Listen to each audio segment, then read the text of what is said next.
The Working Ladies White Hub s'est fixé pour objectif de créer à l'échelle mondiale une classe de femmes entrepreneurs et compétitives qui vont se démarquer à travers les domaines de l'éducation, de l'innovation, des nouvelles technologies, de la technologie financière, de l'agro-business ou encore dans le domaine du design et de l'art. Pour Madame Patricia Nzolantima, on ne peut pas parler de l'autonomisation des femmes en RDC si on ne leur donne pas les moyens de devenir des vraies businesswomen en mettant à leur disposition des outils nécessaires pour leur développement. La difficulté de la femme congolaise et même africaine n'est pas de se lancer dans l'entrepreneuriat, mais passer à l'étape supérieure. Aussi longtemps qu'il n'y a pas une plateforme qui les aide dans le mentoring, dans le coaching, ce serait très difficile que ces femmes finalement puissent arriver à un niveau supérieur. Selon Madame Nzolantima, il sera question de permettre aux femmes de créer des vrais business en mettant l'accent sur la chaîne des valeurs.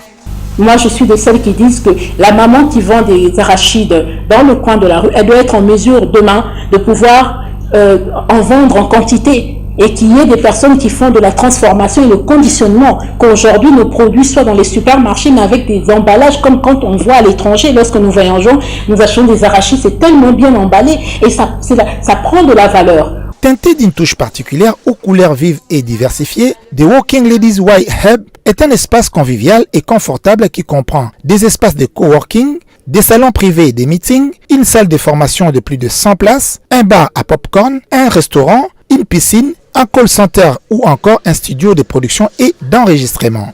Cette cérémonie d'ouverture a été également marquée par la visite de l'ambassadeur en poste des États-Unis en RDC.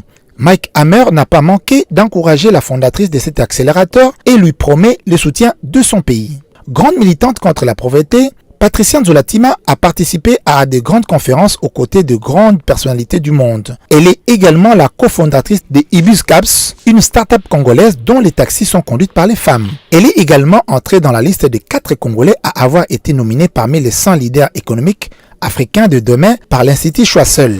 C'est ce qui lui a permis de devenir la coprésidente de Choiseul pour l'Afrique centrale.